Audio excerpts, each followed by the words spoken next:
Ao vivo. Eu queria pedir vocês para compartilharem, para a gente aumentar o alcance. Eu não consegui fazer hoje, foi colocar para funcionar o Facebook. Imagino que é por causa daquele problema que o Facebook está tendo aí durante o dia já. Então, quem puder compartilhar aí para a gente conseguir aumentar o alcance, eu agradeço muito. Queria lembrar que é importante compartilhar no Twitter, no WhatsApp, enfim, compartilhar no maior número de grupos o possível para a gente conseguir levar a mensagem para o maior número de pessoas o possível. Hoje a gente está vivendo uma situação agora, pessoal, que... o que a gente pode dizer nesse momento é que todo mundo já percebeu que deu errado, né? Imagino eu que não exista nenhum eleitor do Bolsonaro que continue insistindo que o bolsonarismo tá dando certo. Eu não imagino que exista essa pessoa, não. Então o que está faltando para o bolsonarismo efetivamente acabar? Está faltando um pouco de dar o braço a torcer, porque tem muita gente que hoje não consegue aceitar que errou. Isso é um problema muito sério. Muitas pessoas não conseguem dar o braço a torcer, as pessoas não conseguem aceitar a ideia que elas erraram, e porque elas não conseguem aceitar essa ideia, elas continuam defendendo o erro. Isso bate com aquela frase que a gente escuta quando criança, né? Que, olha, errar é humano, insistir no erro é burrice. Caio Medeiros fala aqui que insistem por orgulho, e é realmente isso que está acontecendo. Muitas pessoas estão insistindo hoje somente por orgulho.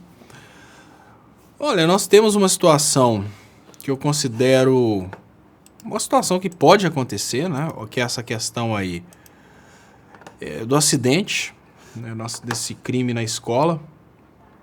Tudo bem, são pessoas que são eleitores do Bolsonaro, pessoas que admiram o Bolsonaro por causa dessa piração dele de trabalhar pelo acesso às armas e tal, mas também existe a possibilidade de que essas pessoas tenham desenvolvido essa psicose, eu não sei qual que é o nome disso. A gente tem uma psiquiatra que participa todas as noites, que ela vai saber falar certinho qual que é, o que faz, né, jovens cometerem esses crimes e suicidarem depois. Eu não sei o que seria, né, essa patologia aí. Eu vi o J. Gabriel tá falando que o microfone tá aparecendo. Eu tô reparando aqui que ele tá aparecendo aqui, mas para levantar esse microfone agora vai ser difícil, viu, Gabriel? Deixa eu ver se eu consigo. Agora ficou só na pontinha, aparecendo quase nada, mas aqui ele sai do eixo. E o que eu tinha que fazer é ir lá atrás, regular, voltar, regular. E eu vou deixar ele aparecendo aqui, porque é melhor ele aparecendo, pegando o som direitinho, do que eu tentar esconder e no final das contas o som não ficar legal. Mas, olha só, pessoal, eu não sei o que é que faz jovens tomarem esse tipo de comportamento, mas uma coisa é certa, né? Os jovens... Agora o Jaque Cunha fala aqui também do microfone. Tá bom, gente, dá um segundo aí que eu vou esconder o microfone. A galera tá incomodada com o microfone. Vou regular aqui direitinho, esconder o microfone. Agora sim.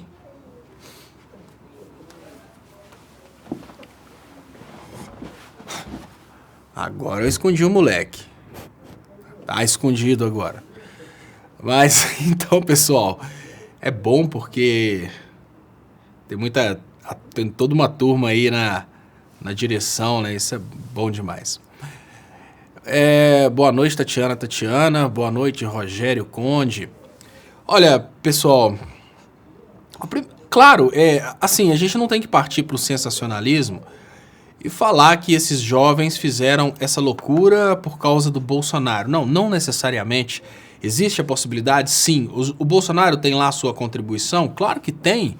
O camarada que defende a ideia de matar, o cara que traz esse clima para a sociedade, ele encoraja as pessoas a tomarem esse tipo de atitude.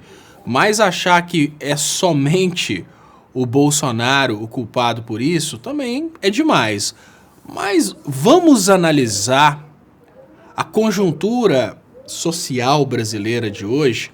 Muitas pessoas votaram no Bolsonaro por causa da questão da liberação das armas, né? O Enos Cunha está falando aqui do pronunciamento estúpido do Major Olímpio, que apesar de ser um pronunciamento estúpido, ele não é estúpido. Ele é um cara muito esperto que chegou ao parlamento, ele é um cara simplesmente egoísta, ele é um covarde. O que eu acho a respeito do Bolsonaro, da família Bolsonaro e do Major Olímpio, nesse caso, é que eles são covardes. Por quê? Eles sabem que o que eles estão fazendo vai só piorar a vida do brasileiro, vai só desgraçar o brasileiro. Por que eles fazem? Eles fazem porque eles ganham para isso. Roberto Braga tá falando que tá cansado. Não, Roberto, já veio já. A maldita gripe alérgica voltou. E aí agora é conviver com essa gripe alérgica de novo e enfrentar aí os 15 dias dopado com medicamento antialérgico e enfim. Mas eu descobri, eu fiz um exame, foi até anteontem, coincidência. Eu fiz o exame anteontem e descobri que eu tenho que fazer um tratamento aí de imunoterapia, eu vou tentar fazer.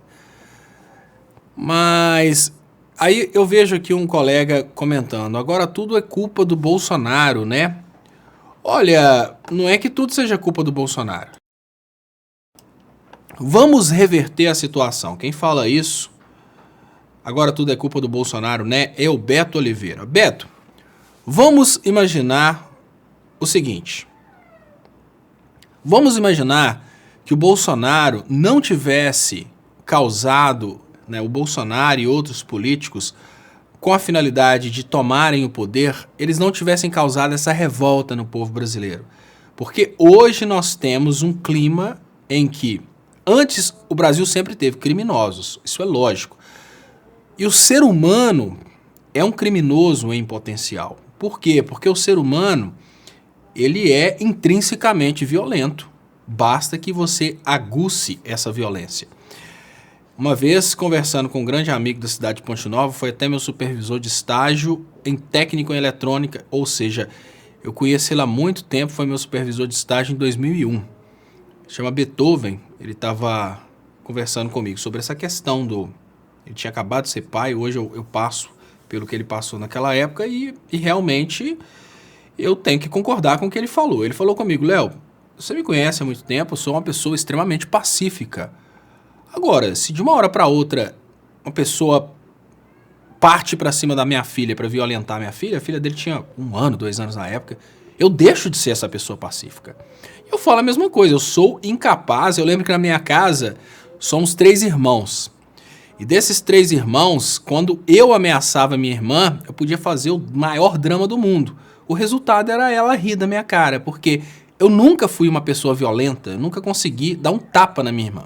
Porque eu nunca fui uma pessoa violenta. Meu irmão, na hora que meu irmão olhava torto assim, ela já saía com medo, porque o meu irmão tinha coragem de dar uns tapas, jogar chinelo. Eu não. Agora, e se uma pessoa for, por exemplo, violentar alguém da minha família, eu posso me tornar uma pessoa violenta. O que eu tô querendo dizer é que aí o Beethoven Rashid fala aqui Beethoven, ok? Porque provavelmente em alemão deve falar Beethoven. Mas o que eu tô querendo dizer é que o ser humano, ele é intrinsecamente violento e essa violência, para que essa violência aconteça, basta que essa violência seja aguçada. E quando a gente fala sobre essa questão de ser ou não culpa do Bolsonaro, eu falo, olha, 100% da culpa não é do Bolsonaro. Não. A gente teve todo um trabalho no qual o Bolsonaro participou. O Bolsonaro faz parte desse clima de ódio. Então eu contei a história sobre, olha, você pode ser a pessoa mais pacífica, agora imagine uma pessoa violentando alguém da sua família, você se torna violento a partir daí, isso é natural. Agora, o que aconteceu nos últimos tempos? Para tomar a presidência, para tomar o governo, um grupo de políticos, esse grupo começou a criminalizar os políticos, criar ódio contra os políticos e prometer vingança contra os políticos. Então, esse grupo de políticos dentro do qual o Bolsonaro é o protagonista trouxe essa ideologia de intolerância, essa ideologia de matar pessoas, essa ideologia de não criminalizar a morte. Até o evento Bolsonaro, até o Bolsonaro trazer o discurso dele, morte era uma coisa muito feia. Até o Bolsonaro trazer o discurso dele, o homicida era o pior ser humano na face da Terra. Qualquer brasileiro, a gente tem uma situação que é muito engraçada. Por causa da indústria farmacêutica, a gente tem uma setagem mental que o pior ser humano é um maconheiro. Antigamente você virava para uma mãe e perguntava para a mãe assim, olha, o que você prefere que seu filho seja, maconheiro ou assassino? A mãe falava, não, assassino, maconheiro não. Mas isso é um outro caso, isso é porque a indústria farmacêutica trabalha essa setagem para criar esse preconceito social contra aquelas pessoas que utilizam a maconha, é outra coisa. Mas tirando essa questão da setagem da indústria farmacêutica, a gente vivia uma realidade em que a pior pessoa na sociedade brasileira, fora o maconheiro, era o homicida.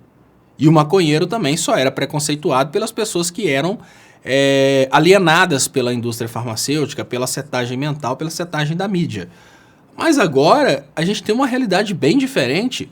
Não é mais feio matar, desde que se mate petista. Para muitas pessoas no Brasil, não é feio matar, desde que se mate alguém de esquerda. Nós temos uma sociedade hoje em que pessoas comemoram a morte da Marielle. Nessa sociedade em que pessoas comemoram a morte da Marielle, nessa sociedade em que pessoas comemoram a morte do neto do Lula, é natural que pessoas saiam de casa para matar. E aí eu pergunto para vocês, quem é o culpado por hoje a gente ter uma sociedade que comemora a morte da Marielle? Quem é o culpado por a gente ter pessoas comemorando a morte do neto do Lula? Aí vocês me respondem, por favor. Então, aí eu pergunto para vocês que falam, agora tudo é culpa do Bolsonaro. Olha, se o Bolsonaro criou esse clima no Brasil, em que a morte não é mais uma coisa reprovável, em que é até legal matar as pessoas que são contra aquilo que você pensa, quem que é o culpado pelas mortes que estão acontecendo no Brasil hoje de ordem ideológica? É claro que dentre os culpados está sim o discurso político do Bolsonaro. É claro que está. Então não tente imaginar que o fato do Bolsonaro não ter puxado o gatilho não o faz culpado. Ele é uma pessoa de alcance gigantesco nas redes. Olha, da mesma forma que uma personalidade... Olha, coisa básica, gente. Eu vou contar para vocês uma coisa básica. No momento que os Mamonas Assassinas fizeram sucesso no Brasil, e eu falo isso que nessa época eu era músico, na minha cidade, na cidade de Ponte Nova, surgiram coisa aí de 20 bandas de jovens que tocavam rock. Por quê? Porque era uma personalidade que estava influenciando outras pessoas. O que eu tô querendo dizer com isso? O que eu tô querendo dizer é que a personalidade em destaque, ela influencia sim. No momento que os Mamonas Assassinas fizeram sucesso, tinha banda de adolescente tocando rock besterol por todos os cantos da minha cidade e provavelmente por todos os cantos do Brasil. Então eu posso dizer para você que no momento em que a ideologia do Bolsonaro fez sucesso, no momento em que o Bolsonaro mostrou que para ser eleito basta ser radicalzinho, com certeza surgiram vários jovens que no lugar de pensarem em comprar uma guitarra, um baixo, uma bateria, um teclado para montar uma banda de rock, pensaram em comprar uma arma, porque hoje ser legal é comprar uma arma para matar o esquerdista. Então não pensem que a culpa não é do Bolsonaro. Assim como alguns anos atrás, a culpa da indústria de instrumentos musicais ter vendido mais foi dos Mamonas Assassinas, que despertou no coração do jovem aquele interesse por tocar, por montar uma banda e fazer o sucesso que os Mamonas Assassinas fizeram. Hoje, esse sentimento de comprar arma e matar o esquerdista, ele vem sim do sucesso do discurso do Bolsonaro. Não tente esconder isso de você mesmo. Se você tentar esconder isso de você mesmo, você está sendo um grande imbecil. Deixa eu ler os superchats, agradecer as pessoas e depois eu comento um pouco mais. Deixa eu agradecer aqui, chegou o superchat do Ricardo Ferreira, programa Armas para Todos.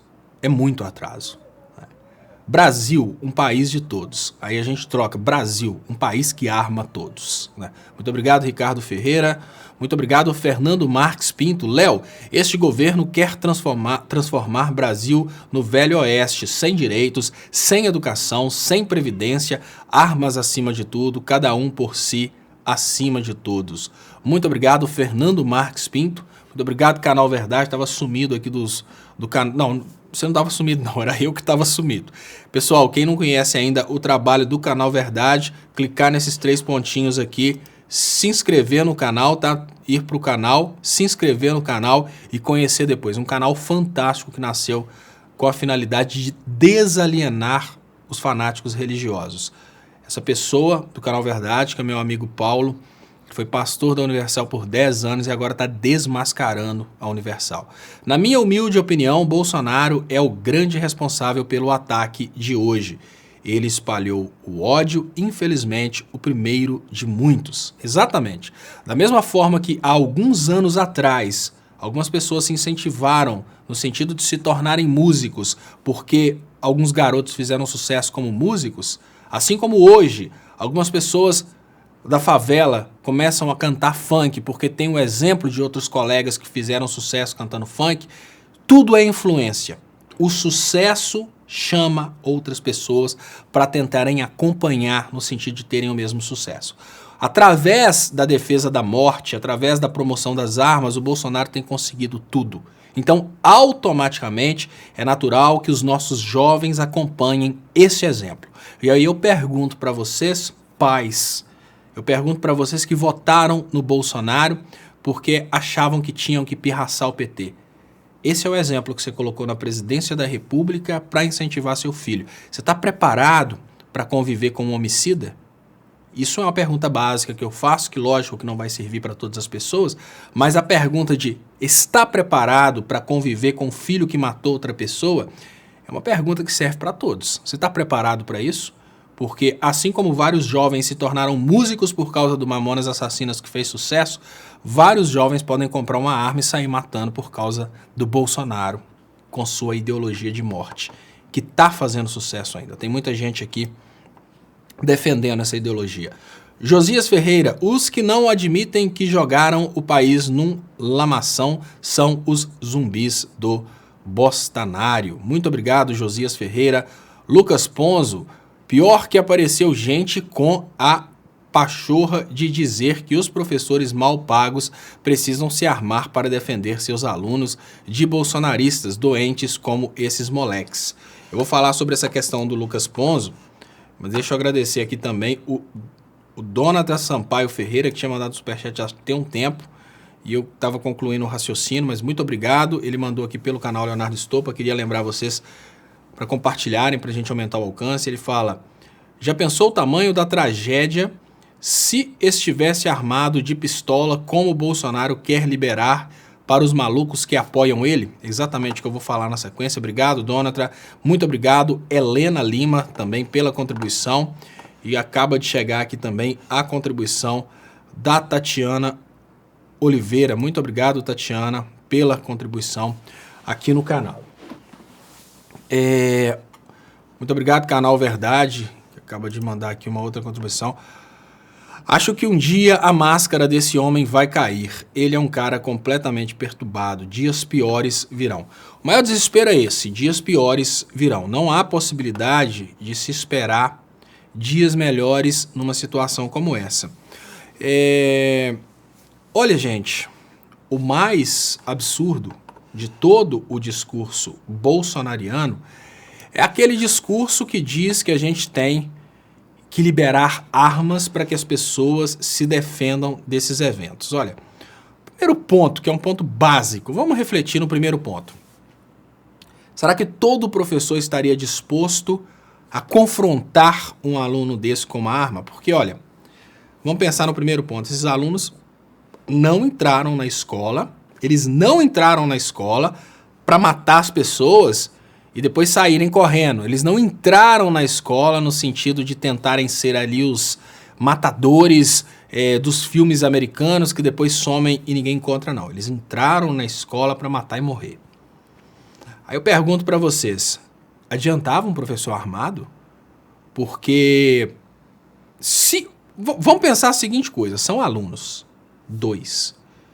Se eles soubessem que os professores estão armados, eles chegaram destinados a matar e morrer. Gente, fator surpresa. Vamos pensar a primeira coisa. Se eles soubessem que os professores estão armados, eles estão entrando na escola naturalmente, a primeira coisa que eles iam fazer é render o professor e tomar outra arma. Ou seja, eles teriam 2 armas. Então, de cara, eu estou falando que eles tinham uma arma de fogo, eles teriam 2 se eles soubessem que o professor está armado. Que ali eles tomaram a arma na cabeça do professor, tomava a arma do professor. Pronto. Mais uma arma na mão deles. Mas não é só mais uma arma.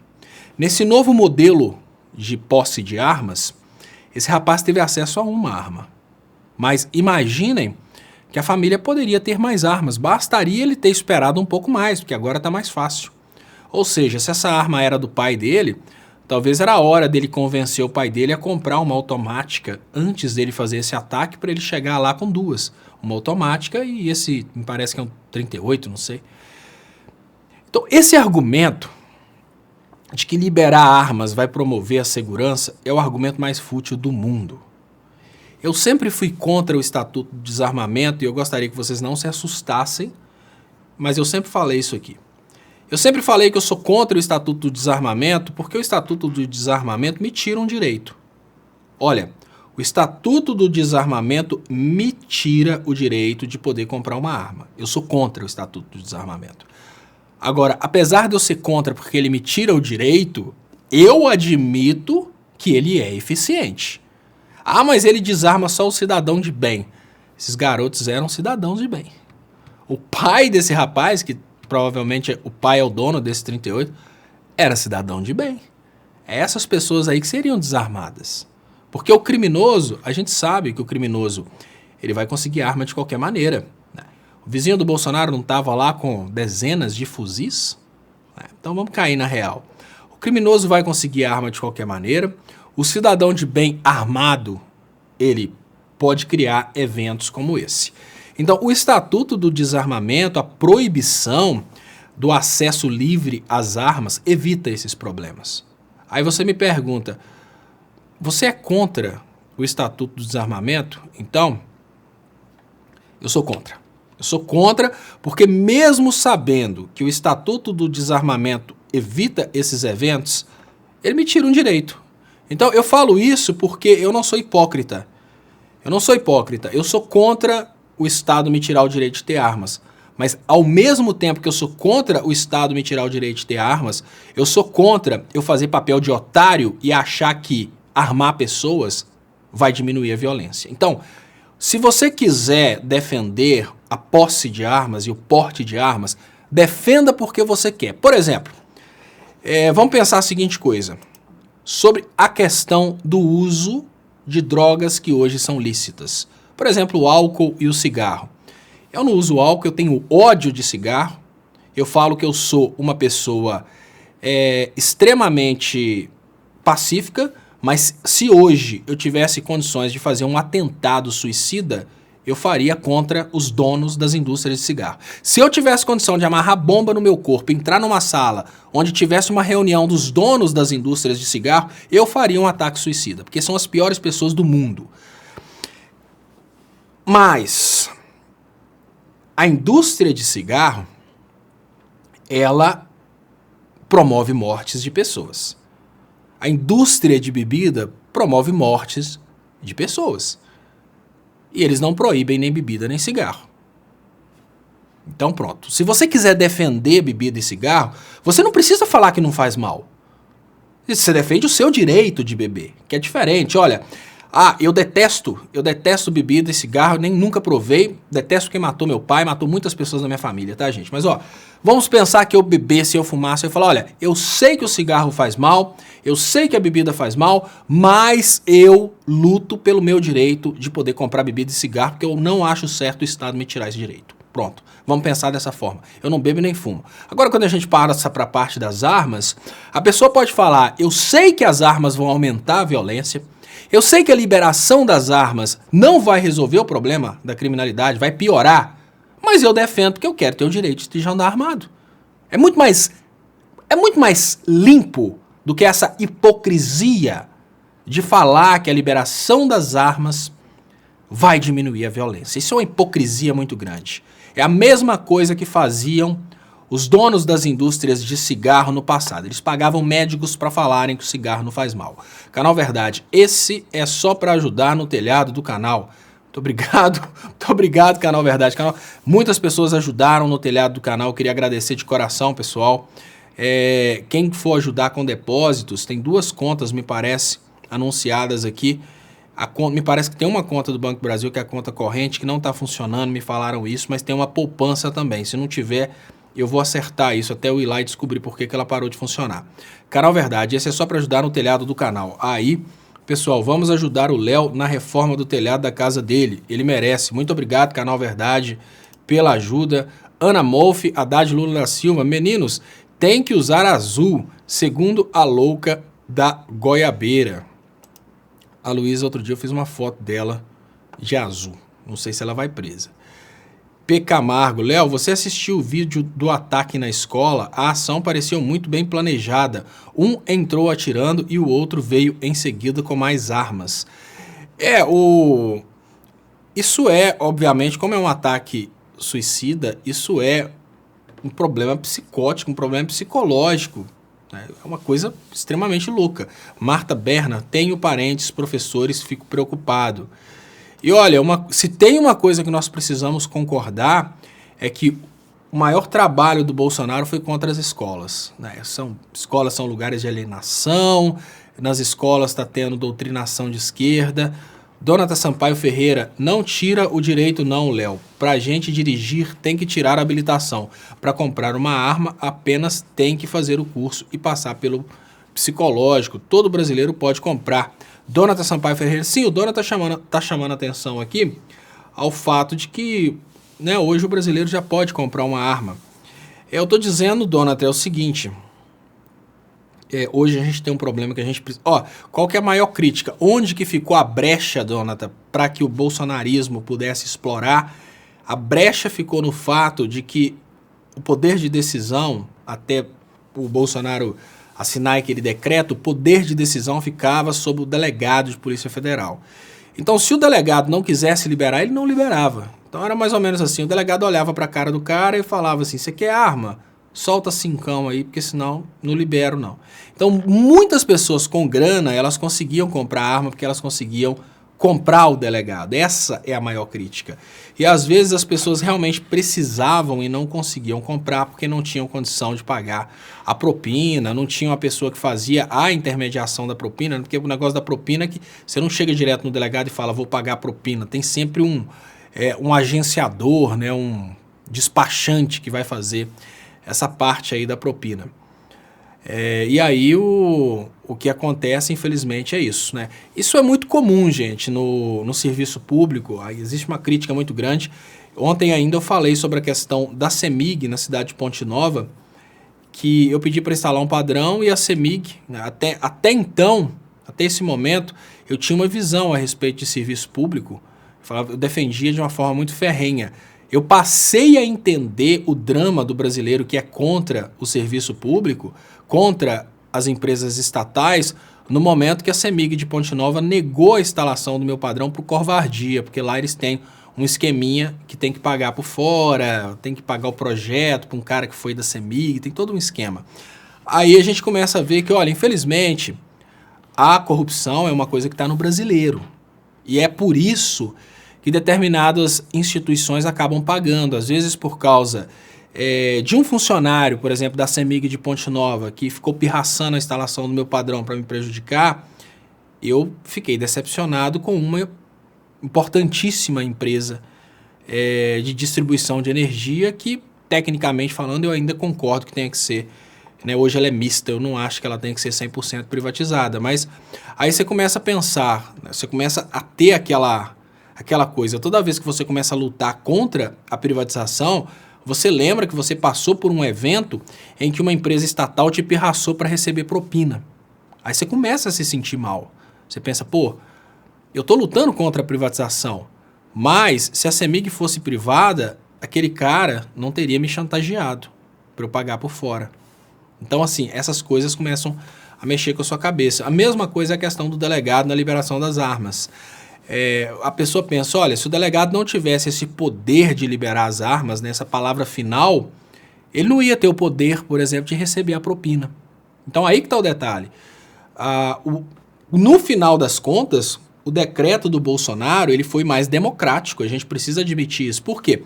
Antes, para conseguir armas, a pessoa tinha que passar por um procedimento, e esse procedimento envolvia propina, comprar o delegado. Lógico, tem muitos delegados que não participam dessa corrupção, mas infelizmente muitos participam. Então antes tinha um esquema, né? Um despachante que pegava o dinheiro do cara, entregava para o delegado e o delegado liberava. Antes era assim. Agora ficou mais democrático, porque tanto o playboy que pode pagar por fora para receber o porte de arma, né? O porte não, essa questão da liberação da compra, quanto o cara mais pobre agora podem comprar. Então, nesse ponto ficou mais democrático. A hipocrisia está em falar que vai diminuir a criminalidade. Aí que está a hipocrisia, vai aumentar a criminalidade. Nós vamos ter eventos como esse de hoje se repetindo no Brasil constantemente. Porque vão ser mais armas à disposição, mais famílias deixando armas para os filhos de 17 anos que surtam aí por causa de videogame. Tudo isso vai começar a repetir. Canal Verdade fala, Léo, gosto de você e do seu trabalho, porque você conseguiu explicar o que eu penso. Só não consigo explicar como você explica. Abração, amigo. Canal Verdade fala, Canal Verdade, você tem que gravar uma explicação do jeito que você me explica as coisas. Que você consegue explicar assim. Você tem que gravar a explicação de uma forma tranquilona. Você consegue fazer assim. Patrícia S. Léo, a louca da Joyce Hasselman disse que sentia. Ela destrói os professores. Eu dei aula para traficantes em escola pública. Eles não sabem o que é. Eles não sabem o que é. Eu perdi aqui. Hoje assim, ninguém vai. Porque é uma coisa que é muito bizarra. É um político se manifestar a favor dos agressores, né? Apesar de que o Bolsonaro se manifestou a favor dos agressores da Marielle, né, no dia que ele falou que a gente sabe, né, os posicionamentos dela, automaticamente ele se manifestou a favor dos agressores. Ninguém vai se manifestar a favor dos jovens que entraram na escola e fizeram isso. Então até a Joyce, assim, por incrível que pareça, nesse caso até a Joyce Hasselman, até o Alexandre Frota vai ser contra. Então, esse é o grande problema, né? Eles são contra da boca para fora, mas fazem parte de um grupo que quer liberar as armas. Eles querem ganhar grana da indústria armamentista. Deixa eu agradecer aqui. Fernando Marraléu, aqui em São Paulo tem o mesmo esquema. E a prestadora de serviço de energia é 100% privada. Eu acho que a prestadora não é 100% privada, não. Será que é a distribuidora? Eu acho que não. Mas, enfim, quando é 100% privada, Fernando Marra, a coisa é mais fácil, porque você faz uma reclamação na ouvidoria, você arruma um jeito de gravar e tal, você vai e entrega o cara, o bicho pega pro lado do cara. Quando é público, olha, praticamente impossível, é aí que entra a crítica. Patrícia S., eles não sabem o que é sofrimento dos professores. Agora completou. Sim, realmente eles não sabem. O estudante não sabe o que é sofrimento do professor. Eu não vou ser hipócrita. Talvez em todos os anos eu fui o pior aluno da sala. Isso, não vou falar, na terceira, não. Talvez em todos os anos que eu estudei, eu tenha sido o pior aluno da sala. Eu lembro que quando eu estudava, quem é de Ponte Nova conhece a Escola Estadual Professor Antônio Gonçalves Lana, existia uma disputa para saber quem que era o pior aluno da escola, se era eu ou se era um colega, o Rodrigo Araújo. Isso na Antônio Gonçalves Lana. Eu nunca respeitei professor, assim, nunca falei palavrão, mas eu nunca respeitei a aula do professor. Sabe por quê? Porque o jovem, é muito difícil o jovem entender a importância de aprender as coisas. A pessoa, infelizmente, como é que são as coisas, né? Eu não sei quem que comentou que as pessoas deveriam ter a oportunidade de crescer de trás para frente, né? O jovem passa pela escola, talvez por falta de uma conscientização. Eu falo conscientização que na mesma sala que tinha eu que fazia muita bagunça, tinha uma colega minha que eu até vi que ela tá fazendo um canal no YouTube agora sobre reforço escolar e tal, que é a Jaqueline. Ela era o contrário. Enquanto eu estava indo para a escola para fazer bagunça, ela estava indo para a escola e fechando tudo. Ou seja, respeitando os professores, né, enchendo os professores de orgulho. E o que eu vejo hoje, na situação que eu vejo hoje, é que os alunos entram na escola sem terem noção da importância do professor, do drama do professor. Não é só o traficante, não. É todo aluno. O aluno entra dentro da sala de aula, ele quer brincar, ele quer fazer bagunça, ele não tem noção de como que aquilo vai fazer falta. Uma das piadinhas que eu falei com o professor, que hoje eu fico pensando como é que são as coisas, né? Que é daquelas piadinhas que a gente não esquece. Deixa eu agradecer Tatiana. Bolsonaristas debochando da professora assassinada porque ela disse que a solução era armar os jovens com livros. Fazendo piadinhas, bozolixo desperta o que há de mais nojento no ser humano. Exatamente, olha, numa situação dessa, em que realmente se armássemos a sociedade brasileira com livros, a gente teria uma capacidade de produção tão grande que o crime tornaria-se inviável. O crime oferece um risco. O cara pode ser preso, o cara pode ser morto. Se aquele cara tivesse a oportunidade de ganhar aquele mesmo tanto num trabalho convencional, onde ele não seria preso e nem seria morto, com certeza o cara ia para o trabalho convencional. Então, o erro não está somente no criminoso. O erro está numa sociedade que não consegue dar para aquele criminoso uma opção em que ele realmente tenha a vontade de trabalhar dignamente. Eu estava falando sobre essa questão do professor. Hoje eu vejo essa questão dos professores, né, assim, os alunos desrespeitando os professores, e eu não posso ficar com hipocrisia como se eu tivesse sido um bom aluno, porque senão algum colega de Ponte Nova ele vai acabar falando, pô, mas esse cara foi o pior aluno da sala. Sim, eu sempre fui o pior aluno da sala de aula. E eu sei muito bem o que é o cara entrar na sala de aula e não querer nem saber o que o professor tem para explicar. Primeiro, nós temos uma sociedade que não sabe explicar para o estudante a importância daquilo que se aprende na escola. Até hoje nós vivemos uma situação em que os professores são tidos como inimigos que estão lá para dar bomba. Isso é a percepção que eu tinha. Quando eu chegava, Juju Cósmica pergunta, qual cidade atua? Ponte Nova, interior de Minas. Quando eu chegava na sala de aula, gente, eu não conseguia ver os professores como amigos que estavam ali compartilhando conhecimento. Eu via os professores como pessoas inimigas que eu tinha que convencer a se tornarem minhas amigas no sentido de me passarem de ano e me darem, no final das contas, o tal do certificado de ensino médio. Porque para mim acabava tudo ali, né? Acabava com o ensino médio.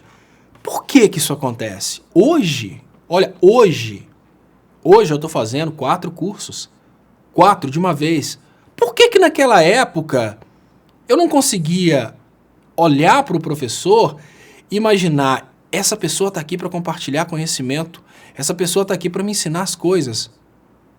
Existe uma falha na sociedade brasileira no sentido de aguçar no jovem e na criança a vontade de aprender.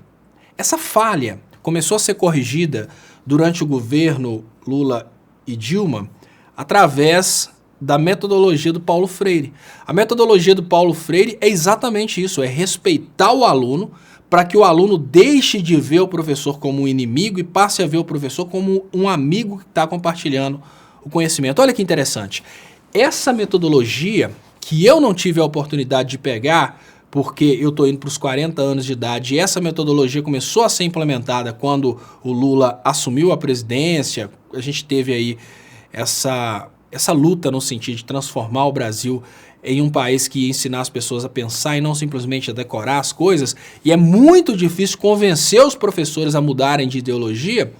O que eu vi na sala de aula eram professores que queriam ensinar, tudo bem, mas eram professores extremamente traumatizados com alunos que estavam indo para a sala de aula só para pegar o tal do certificado, o tal do diploma.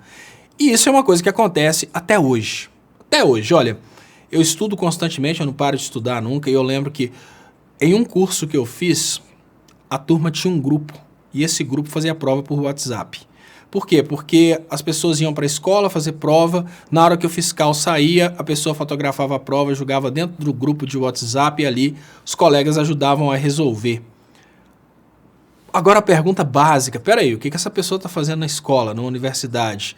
Ela não está indo para buscar conhecimento, ela está indo para buscar o diploma. Essa cultura de que você vai à escola para buscar o diploma, que você tem a obrigação de ter o diploma, é a cultura que coloca o professor como um inimigo, porque o professor é o obstáculo entre você e o diploma. O professor é aquela pessoa que tem condições de te reprovar para você não receber o diploma. Então é essa cultura que precisa ser mudada. Essa cultura começou a ser mudada com metodologias de ensino que potencializam o conhecimento do aluno dentro da realidade do aluno. Tudo que o Bolsonaro critica veio exatamente para tirar esse obstáculo entre o aluno e o professor. Todo o trabalho que foi feito para que o professor tornasse um amigo do aluno e para que essa rincha entre professor e aluno acabasse, que era, olha, o professor vai analisar o contexto dos alunos e vai criar uma aula que tem a ver com aquele contexto. O professor vai ensinar o aluno a usar a inteligência para pensar sobre o assunto e não simplesmente decorar para responder prova. Tudo isso que é o modelo que o Paulo Freire insistiu tanto em colocar no Brasil, tudo isso que ia trazer uma visão completamente diferente. O aluno ia entrar dentro da sala de aula e ia pensar, olha, esse professor é um cara gente boa que está compartilhando o que ele sabe comigo. E esse professor é tão fera, o professor de física é tão fera que no lugar dele simplesmente me ensinar uma teoria, ele me ensinou como é que eu faço a instalação elétrica da minha casa. Sabe, essas coisas básicas assim que estavam mudando no Brasil, mas essa mudança drástica de governo agora vai interromper, porque agora, se um professor tentar adequar uma determinada disciplina para a realidade cultural daquela sociedade, falar, olha, essa sociedade aqui é formada por pessoas que não querem fazer vestibular, essas pessoas querem usar o conhecimento para a vida. Então eu vou pegar a matemática e vou ensinar matemática para esse pessoal aqui trabalhar de carpinteiro, de pedreiro, de encanador. Eu vou pegar a física e vou ensinar como é que esse pessoal faz para calcular a rede elétrica, calcular a rede hidráulica. Tudo isso é física, gente. A vida real é física, é matemática. O ensino médio é suficiente para formar um engenheiro.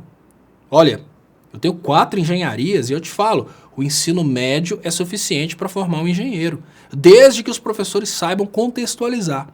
Essa metodologia que estava começando a ser empregada no Brasil é a metodologia que está sendo criticada hoje pela direita, que é a metodologia do Paulo Freire. É isso que está sendo destruído no Brasil. É essa metodologia que conseguiria tirar essa impressão de que o professor e a sala de aula são obstáculos à felicidade. É essa metodologia que tinha condições de fazer com que os alunos entrassem numa sala de aula com prazer, porque eles não iam entrar numa sala de aula vendo ali na frente um inimigo que é um obstáculo para eles conseguirem o diploma. Não, eles iam ver um amigo que estava ensinando a eles utilizar as matérias do dia a dia em coisas que eles vão fazer no dia a dia. Então, enfim, esse é o grande problema da educação brasileira. Uma educação que estava indo em direção à contextualização e agora essa educação sofre aí essa mudança brusca de volta ao decoreba. E para quem achar que o Brasil está indo para uma direção legal, eu te falo, olha, não se esqueçam, eu me formei na Inglaterra em ciências políticas, economia e fiz engenharia elétrica na Inglaterra. Tudo na Inglaterra segue o modelo que o Paulo Freire estava tentando implementar no Brasil. Então, se vocês forem criticar, vocês vão ter que estar criticando junto o sistema de educação inglês. Fernando Marques Pinto fala, Léo, mudando de assunto, faça um vídeo comparando o keynesianismo ao neoliberalismo radical do Paulo Guedes para eu mandar para o meu primo bancário bolsominion. Vou fazer sim. Fernando Marques Pinto. Vou tentar, inclusive, rodar aqui hoje, que eu fiz um vídeo que fala sobre isso, que é... Eu vou tentar achar aqui enquanto a gente vai conversando, eu vou ver se eu acho e vou ver se eu rodo aqui. Cláudia Silva fala, muito obrigado, Cláudia Silva. Léo, tem algo que não consigo entender. As elites ainda não viram o perigo que há de não se aprovar a reforma que tanto querem. Pela absoluta incapacidade do verme, estão arriscando num absoluto incapaz, custa crer. Olha, Cláudia, o Bolsonaro não é o articulador da reforma. O Bolsonaro é a pessoa que está correndo atrás. Não, ele não está correndo atrás. Ele é o presidente que está a favor da reforma, mas ele não é o articulador da reforma. Como o Bolsonaro não é o articulador da reforma, a galera não está muito preocupada com o Bolsonaro, não. Eles querem simplesmente um fantoche lá, porque quem está conduzindo a reforma da Previdência, obviamente no governo, é o Paulo Guedes, que está fazendo, inclusive, a negociação entre os bancos e os parlamentares que vão votar. A reforma da Previdência, a reforma trabalhista, são prerrogativas do Congresso. Como são prerrogativas do Congresso, o que o presidente faz é só apresentar mesmo e ficar falando, né? Apresenta a proposta, o Congresso leva adiante, né? Agora o presidente não precisa articular muita coisa, não. Deixa eu ver se eu acho...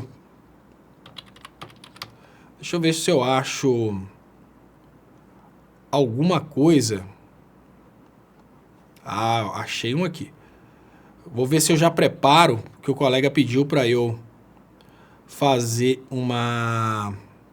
um vídeo sobre a questão do neoliberalismo, que o Paulo Guedes, né, ele é assim, o governo Bolsonaro é um governo totalmente liberal, e o governo Bolsonaro, deixa eu ver aqui, e vocês vão achar engraçado que eu vou colocar eu vou colocar para vocês, pessoal, um vídeo de 13/6/2016. Ou seja, um vídeo que já tem quase 3 anos. E esse vídeo é quando eu comecei a tentar explicar para as pessoas sobre a importância da gente... Deixa eu colocar isso aqui na frente. Eu vou colocar para vocês, porque muito obrigado, então, Cláudia Silva. Deixa eu colocar aqui. O Fernando Marques Pinto, ele fez esse pedido de colocar um material a respeito da diferença do neoliberalismo. Eu vou gravar outro sim, Fernando, mas como você trouxe esse assunto aqui, eu vou ver se eu coloco para as pessoas terem uma ideia de onde nós viemos e para onde nós vamos. E dá até para as pessoas entenderem um pouquinho do porquê que deu tão certo a questão do Lula. E mais interessante agora sobre o aspecto de militância, esse vídeo, por ele ter 3 anos praticamente, vocês vão ver um trabalho meu, quem ainda não conhece, um trabalho meu de 3 anos atrás. É um vídeo rapidinho e dá o tempo também, que eu tô meio gripado, dá o tempo de eu correr lá, tomar um analgésico, beber uma água e voltar, é claro. Não tá acabando a live, não acaba aqui não. Patrícia S. Léo, hoje vi uma colunista da Globo falar sobre a prisão do Lula, que após perder o neto, ele está com muita depressão. Estranho a Globo falar isso. A Globo precisa entender, a elite brasileira precisa entender que essa questão do Lula é uma questão agora de sobrevivência. Se a elite não conseguir entender que ela está em um processo aí de suicídio com essa coisa de perseguir o Lula, o que vai acontecer é que, infelizmente, né, obviamente, todo mundo vai perder junto. Deixa eu ver se eu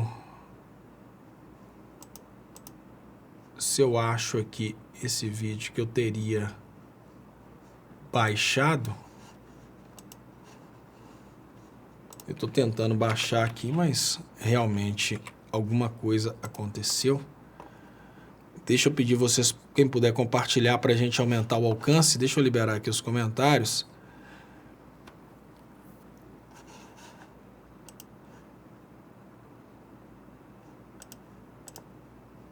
Tentando baixar aqui. O Orixá Carniel lembra a importância da Globo pagar suas dívidas, e eu lembro para ele que a Globo não vai pagar. Ela está trabalhando hoje a mudança do sistema exatamente para tentar não pagar suas dívidas. Sociopatas votam no Bozo. Irma Feliciani, Paulo Guedes está desesperado para fazer a reforma porque ele baseou o avanço da economia em cima do dinheiro que o povo vai depositar aos bancos para pagar a aposentadoria. Eles não estão preocupados com o avanço da economia, não. O governo Bolsonaro não está trabalhando pelo avanço da economia. As pessoas precisam se tocar disso. O governo Bolsonaro ele não vai promover avanço da economia, não é interesse dele, porque o governo Bolsonaro trabalha para um esquema dos Estados Unidos e Israel, e nesse esquema é muito interessante que o Brasil esteja sempre em crise. Por quê? O Brasil em crise vai estar sempre fornecendo mão de obra escrava, praticamente, e matéria-prima para eles. Então, não é interessante resolver o problema econômico e o problema do desemprego no Brasil. Para as empresas que exportam, quanto maior o desemprego no Brasil, maior a disponibilidade de funcionários, o que faz com que a mão de obra seja barata. Então, olha, as empresas que exportam, gente, elas querem diminuir o custo de produção. E uma das formas de diminuir o custo de produção é, sem dúvidas, diminuir o valor da mão de obra. O moncado dessa crise foi fabricada exatamente para derrubar o valor da mão de obra no Brasil. E essas empresas agora elas conseguem desfrutar dessa mão de obra mais barata e produzir aí com menor custo de produção. Então é por isso que eu acho que não é intenção do governo Bolsonaro melhorar a economia no Brasil. O Arara Vermelha, Léo, tens alguma teoria conspiratória nova? Você desenvolve bem nessa vibe. Tá ficando chato, né, o Arara Vermelha, porque eu chego com teorias conspiratórias, aí elas acontecem e deixam de ser teorias conspiratórias. Quando eu falava, a primeira teoria conspiratória era que o golpe era para tomar o pré-sal, aí vender o pré-sal deixou de ser teoria conspiratória. Depois a outra teoria conspiratória é que os Estados Unidos estavam por detrás de tudo. Aí ficou provado que os Estados Unidos estavam por detrás de tudo. Deixou de ser teoria conspiratória. Tá chato, sabe? Porque é tudo teoria conspiratória. Até, né, que algum outro comunicador traga, aí fica provado, ó, não é? Aí todo mundo esquece que fui eu que falei, que eu que trouxe a teoria conspiratória, né? Tem até um vídeo dessa época também, desse vídeo que eu vou trazer hoje, que fala exatamente sobre isso, sobre essa questão de que os Estados Unidos eles estavam causando isso no Brasil para criar esse ambiente de desemprego, esse ambiente de Brasil serviçal. E muitas pessoas criticavam, falavam que era a teoria da conspiração, muitos jovens achando que os Estados Unidos queriam realmente montar, de repente, uma filial da Disney no Brasil. Eu tentava explicar que não é essa a intenção, os caras não conseguiam acreditar, mas hoje está deixando de ser teoria conspiratória e as pessoas estão percebendo que não é conspiração, não. Luiz Bergotza pergunta, e o julgamento de Lula na ONU? Enquanto isso, Nerivone Aparecida, como é o consumo zero? Como fazer? Olha, 2 pontos que eu tenho minhas dúvidas, tá? Nerivone, imaginam algumas pessoas, inclusive o Léo Atucci imagina isso, que se o brasileiro parar de consumir, talvez o golpe caia. Eu imagino que não. Porque se o Bolsonaro estivesse fazendo um governo para melhorar a economia do Brasil, para melhorar as coisas dentro do Brasil, poderia ser que caísse, mas não. A intenção do Bolsonaro não é melhorar as coisas dentro do Brasil. A intenção do Bolsonaro é disponibilizar o Brasil como colônia de Israel e Estados Unidos. Então, quanto maior a crise dentro do Brasil, para ele, melhor. Esse é o primeiro ponto que eu tenho. O segundo ponto é a questão do julgamento do Lula na ONU. Ele pode até criar um ambiente interno mais propício à compreensão de que as coisas estão erradas no Brasil, mas ele não soluciona o problema também não. Eu acho que não.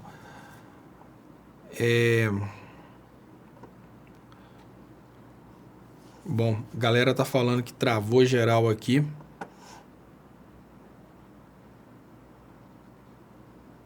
Oi. A galera tá falando que travou geral, eu já não sei mais o que fazer.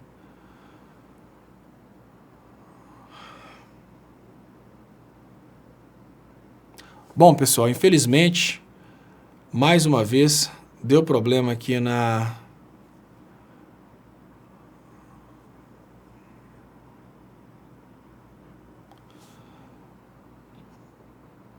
parece que mais uma vez deu problema no sistema aqui.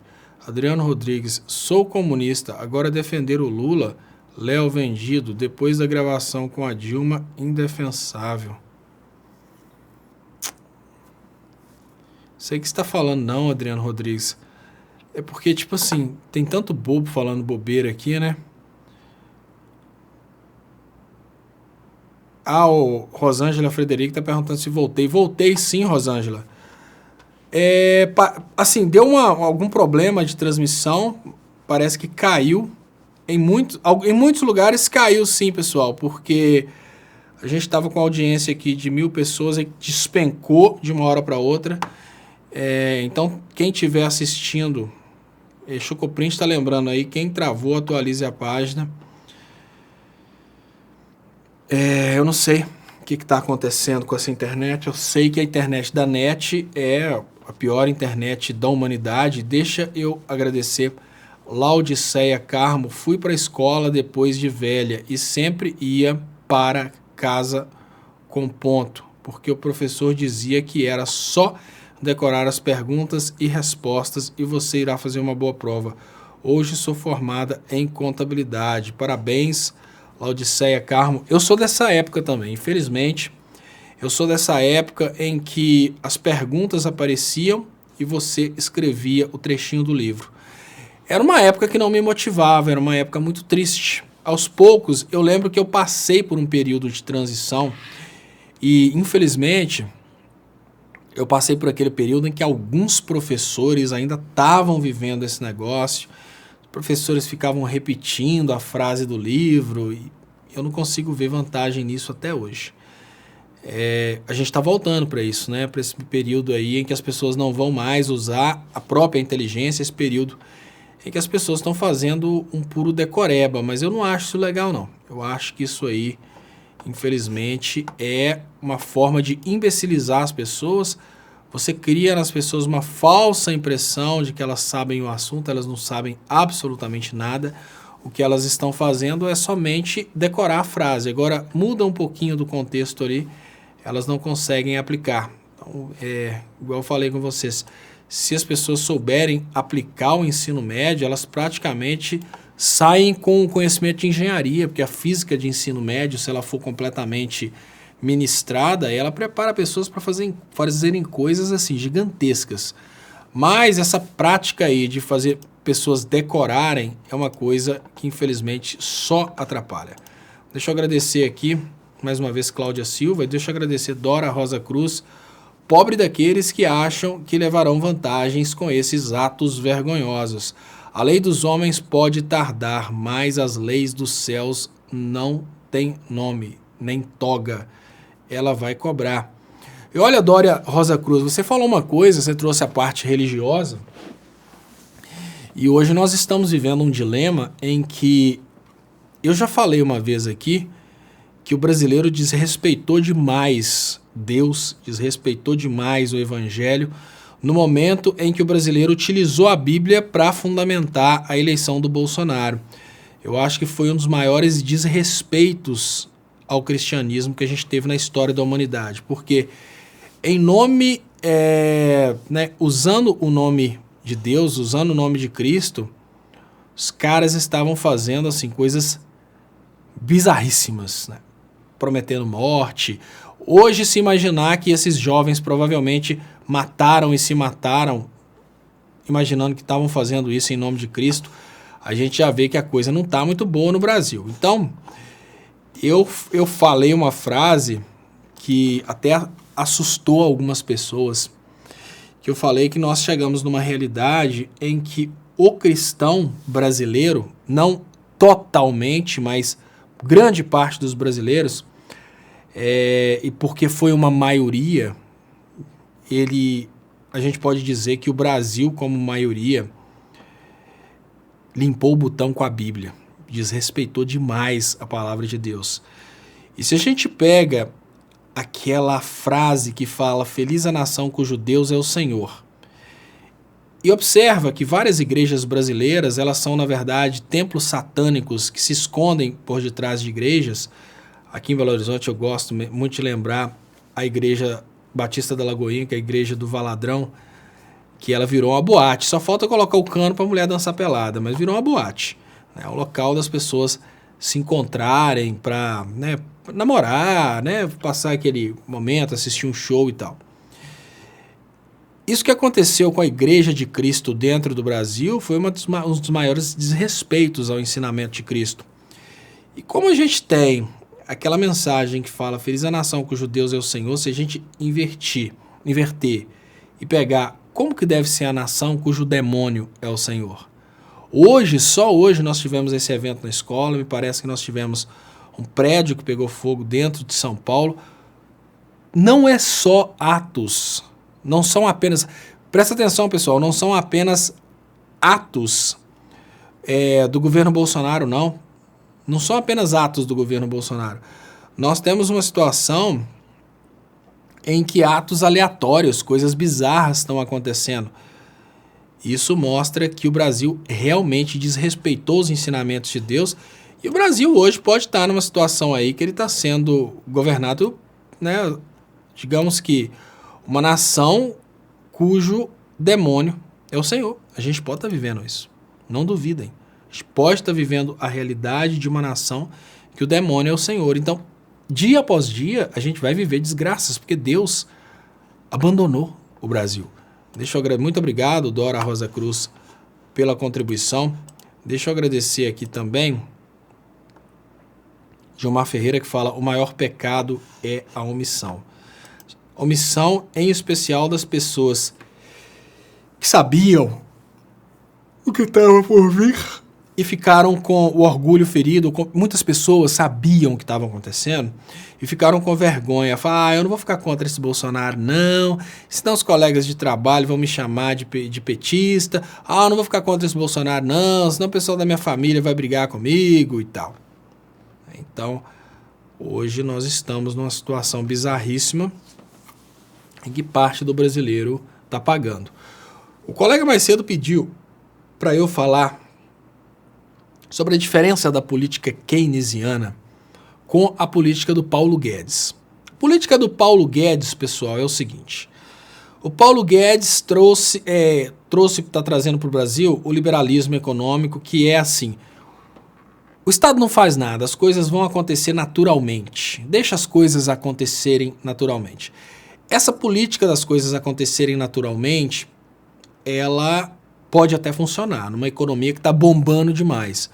Numa economia que está em estagnação, ela dificilmente funciona. Tanto é que o Reino Unido, né, para poder sair dessa situação de crise, ele acabou adotando uma política keynesiana. A Europa adotou uma política keynesiana. Os Estados Unidos, para sair da crise de 2008, adotou uma política keynesiana.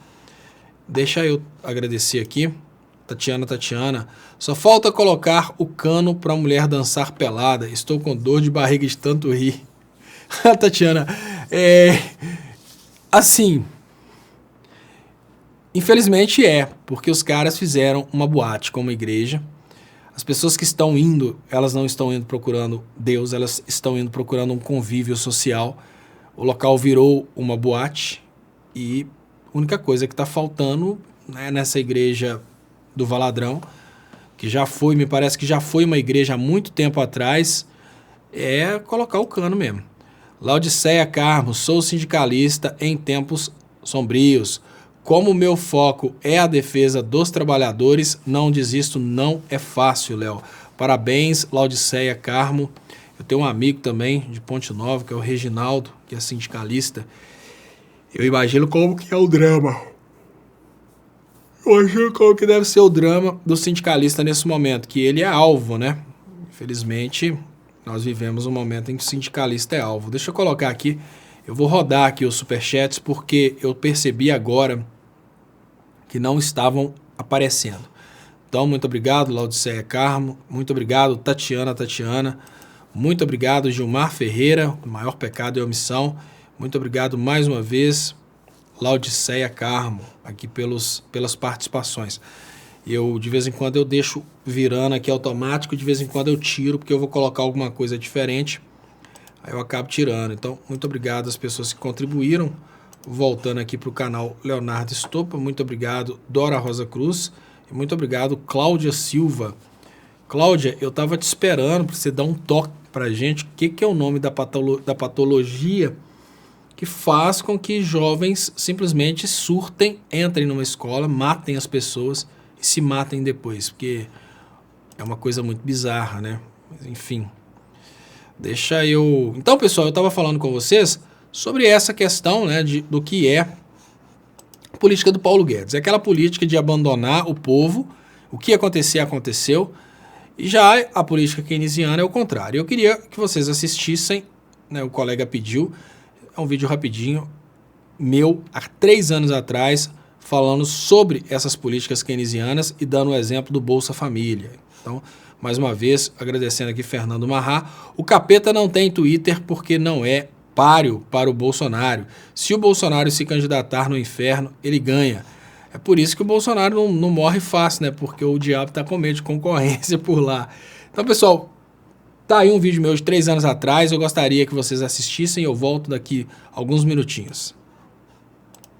Então, pessoal, eu tô gravando aqui mais uma vez aquele aprofundamento teórico, dessa vez a respeito daquele vídeo sobre o Bolsa Família. Eu vou recapitular aqui o que o vídeo fala, porque de repente alguém vê esse vídeo aqui sem ter visto o anterior. Bom, o que eu falei no último vídeo é que o Bolsa Família, na verdade, ele tem um resultado econômico positivo para o governo. O que significa isso? Que o governo coloca o dinheiro no Bolsa Família e aquele dinheiro que o governo coloca no Bolsa Família é quase que de graça para o governo, se não for lucro. Isso é uma coisa muito complexa de entender se a pessoa não tem, assim, uma vivência de economia, porque fica muito difícil de imaginar assim, o governo vai pegar e vai colocar 5 bilhões na população e isso vai sair de graça? Como que vai sair de graça? Isso sai de graça para o Estado, para a economia como um todo. Porque aquele dinheiro que o governo injetou na economia, injetou no Bolsa Família, ele retorna para a população, porque à medida que o dinheiro vai se multiplicando na economia, ele retorna através de impostos e a coisa pode inclusive sair de graça. Mas nunca sai de graça. Sai um resultado positivo porque por causa daquele dinheiro injetado no Bolsa Família são criados vários empregos e a produtividade aumenta, porque afinal de contas aquele pessoal lá estava inativo. Então só para entender o porquê que é melhor o dinheiro na mão daquele pessoal. O dinheiro na mão daquele pessoal está gerando emprego, está gerando produtividade, porque aquele pessoal para, por exemplo, de mexer na hortinha deles para poder comprar de um produtor. E é muito mais interessante a divisão do trabalho, né? A partir do momento que existe a especialização, a gente tem mais produção. Então, nesse momento, o Bolsa Família passa a gerar não só a sustentação daquela turma lá de pessoas que estavam em condição de miséria, mas um crescimento econômico. Essa é a parte escondida do Bolsa Família que só o economista que tem condição de entender por causa dessa questão da multiplicação do dinheiro na economia. Agora vamos imaginar o caso inverso, se esse dinheiro não fosse para a mão do pessoal do Bolsa Família, porque a gente tivesse um estado mínimo que deixasse o dinheiro na mão dos milionários. Parte desse dinheiro ia para Miami, provavelmente, né, que é o lugar preferido dos coxinhas, parte para a Suíça, parte desviada para a Suíça, e grande parte ia ficar parada nos bancos. Dinheiro parado nos bancos não multiplica na economia. Já o dinheiro que é injetado lá na ponta, ele multiplica, porque aquela pessoa que recebeu aquela mixariazinha lá que tanta gente reclama, ela vai e compra no mercadinho, o mercadinho tem que empregar, o mercadinho tem que comprar no produtor e assim por diante. O dinheiro multiplica na economia. Então, recapitulado, eu vou falar o que eu vou falar agora sobre a explicação. Eu vou falar um pouquinho mais sobre a teoria do multiplicador de Keynes, que é a base teórica para isso. Eu vou falar sobre a propensão marginal do consumo e vou falar por que, né, baseado na propensão marginal de consumo, por que é melhor investir no pobre, né, colocar o dinheiro na mão do pobre, do que deixar o dinheiro parado na mão do rico. Então, por que, por exemplo, que o governo, o interino, fez uma idiotice muito grande em desviar o dinheiro que estava indo para camadas populares através de subsídio, por exemplo, pro Minha Casa Minha Vida, e colocar na mão de juízes para poder comprar os juízes do Supremo.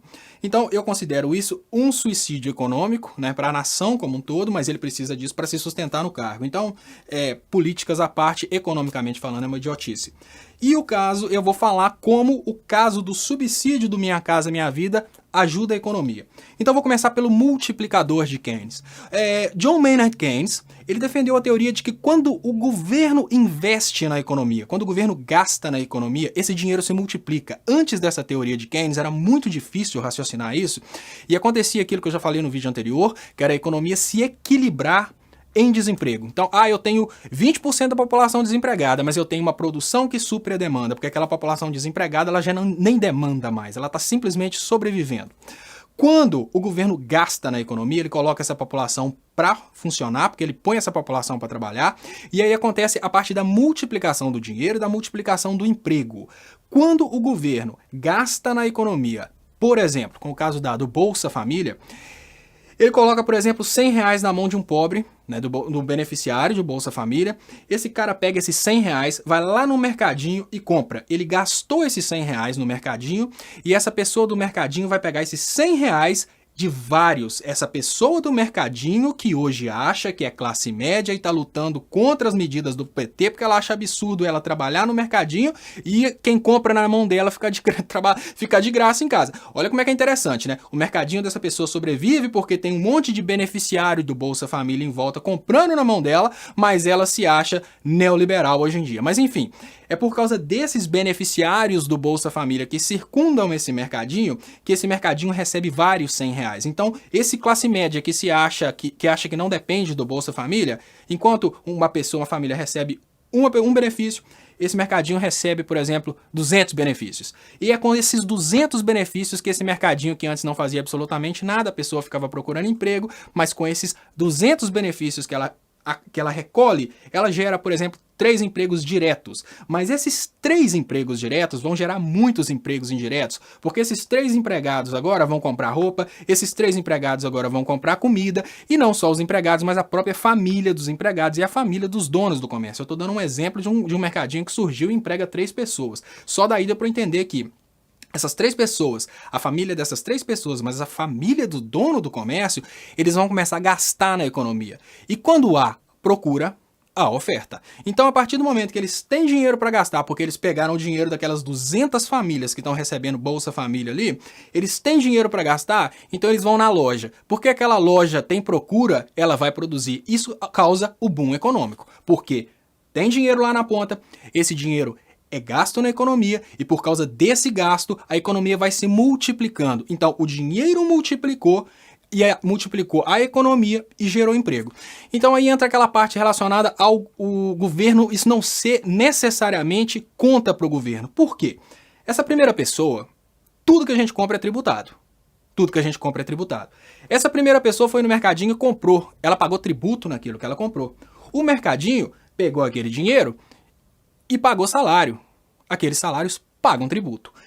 Aqueles salários recebidos, o que sobrou, lá na ponta, de novo, serviu para comprar mais produtos, que mais uma vez recolheu imposto. Então, quando a gente soma tudo isso, esse recolhimento de imposto que aconteceu, ele é, às vezes, maior, porque lá na ponta, R$100 se multiplicou. É muito difícil entender como que R$100 se multiplicou. Mas o mais importante é a gente entender que aqueles R$100, ele gerou produção. Se não houvessem aqueles R$100 ali na ponta e eles ficassem no banco, eles não gerariam produção. Mas porque tem aqueles R$100 ali, o produtor vai plantar cenoura, o outro vai plantar feijão, um vai criar porco. Aqueles R$100 ali da ponta, num conceito maior, num conceito macro, ele gerou produção, ele impulsionou a economia. Agora, eu volto à teoria da propensão marginal do consumo e explico por que deixar esse dinheiro na mão de pobre, explico mais uma vez, né, que está muito bem explicado, por que deixar esse dinheiro na mão de pobre é muito mais eficiente que deixar esse dinheiro na mão do rico, por exemplo, por que tirar dos pobres para entregar para os juízes não é uma boa ideia.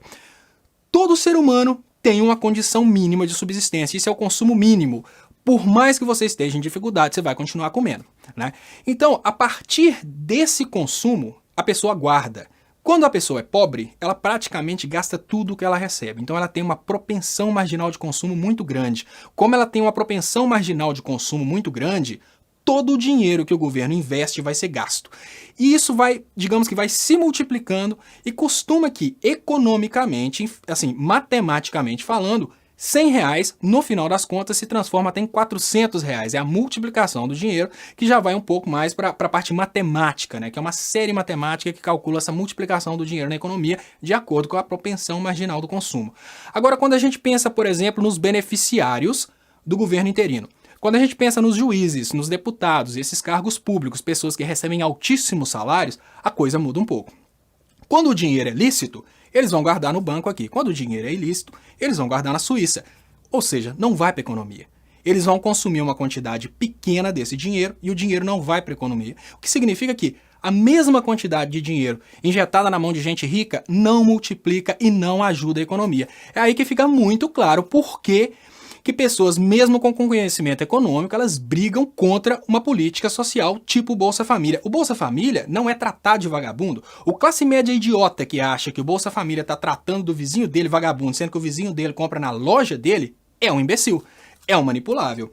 Então, eu expliquei, né, sobre o suicídio econômico, a teoria do suicídio econômico, e só para dar, nesse caso, só para dar mais uma vez referência bibliográfica, porque eu falei muito sobre o multiplicador econômico. Isso é um caso que envolve uma série matemática, uma coisa um pouco mais complexa.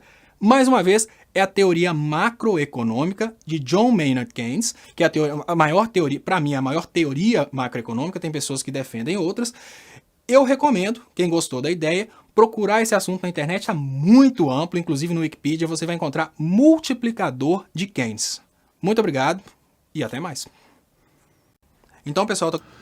Pessoal, então, eu queria agradecer aqui o André Alvarenga. Boa noite, Léo. Mesmo morto de sono, o cérebro continua brilhando. Abraço. Obrigado, André Alvarenga, pela participação, pelo superchat. Agradecer mais uma vez, Dora Rosa Cruz. Eu acompanhei alguns comentários de pessoas aqui no canal do Estopa. Eu vi que uma pessoa escreveu que a economia está bombando por causa de recordes na produção rural. Aí entra uma parte que qualquer pessoa consegue refletir a respeito disso. Olha, nós, antes do golpe, éramos um Brasil que a gente estava cada vez tendo mais recordes na produção industrial. A produção industrial, quando ela gera recordes, ela gera empregabilidade. Só para você entender, eleitor do Bolsonaro, por que a gente não deve comemorar recordes na produção rural.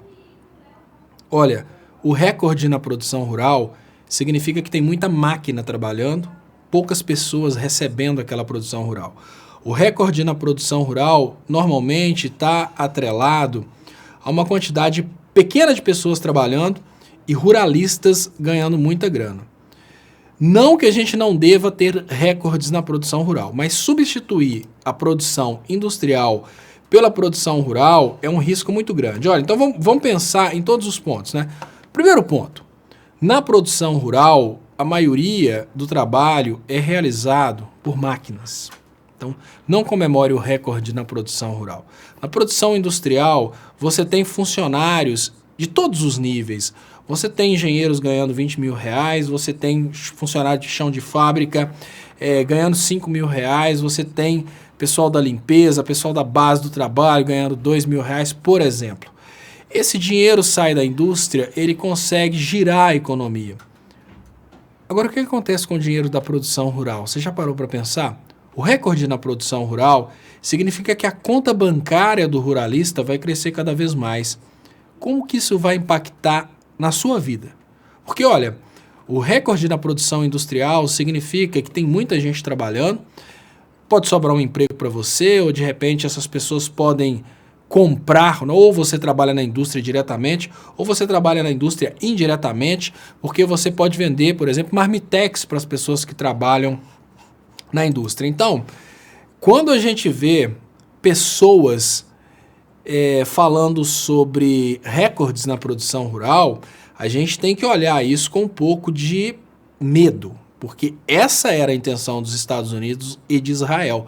É o reposicionamento do Brasil, que era um país que estava fazendo uma produção muito grande na área industrial, concorrendo em altas tecnologias e agora estão voltando para a produção rural. Qual que é o problema do Brasil como um produtor agrícola? Nenhum produtor agrícola consegue gerar prosperidade para todo o seu povo. O produto agrícola, ele tem baixo valor agregado. E a maioria do dinheiro do produto agrícola vai para o latifundiário, vai para o ruralista. Produto industrial é diferente, porque a indústria ela precisa contratar muita gente, então ela gera muitos empregos. Então, não se iluda. Olha, você pode continuar xingando, pode continuar defendendo o Bolsonaro, mas não se iluda que é vantagem esse recorde na produção rural. Esse recorde na produção rural, ele não significa um recorde para o povo brasileiro. Esse recorde na produção rural, ele significa um recorde para os ruralistas. O povo continua desempregado. A indústria gera emprego. A indústria gera emprego. E a indústria gera emprego de qualidade, emprego que dá condição para as pessoas realmente ganharem dinheiro. Na produção rural, isso não acontece, não. Estado mínimo, país grande e Estado mínimo, país grande e desenvolvido. Eu tenho visto, né, que primeiro você não teve coragem de colocar seu nome. Toma cuidado, cara, porque olha, tô vendo que você tá desesperado aqui defendendo essas medidas de Estado mínimo, defendendo o Bolsonaro agora simplesmente pelo prazer de defender o Bolsonaro. Cuidado, no futuro você pode ter vergonha por isso, tá? No futuro você pode ter vergonha por isso, porque Estado mínimo num país miserável igual o Brasil não funciona, não. Pessoas vão morrer. Hoje nós temos uma situação que algumas pessoas já devem estar com remorsos de verem pessoas se matando, pessoas matando aí por causa dessa nova ideologia. Algumas pessoas já devem estar com remorsos de verem que o emprego está ficando cada vez mais difícil. Pessoas estão sendo mandadas embora para serem recontratadas aí sem direitos trabalhistas. Então, toma cuidado, porque digamos que a maior punição que você pode ter é a sua própria consciência. Deixa de ser bobo. Tatiana lembra aqui, ó, exemplo básico de Estado mínimo é Somália, né? Então, vamos cair na real. Alberto Silva lembra de colocar o gráfico da pobreza aumentando, né? E assim, temos a pobreza e vamos lembrar, a gente estava numa situação em que a gente estava reduzindo pobreza, desigualdade social, aumentando o PIB e reduzindo o desemprego, até que começou o golpe. Deixa eu agradecer vocês, pedir vocês para, por favor, assistirem a reprise e compartilharem a reprise. Então, muito obrigado e até o programa Léo ao Quadrado, hoje, às 6h30 da tarde.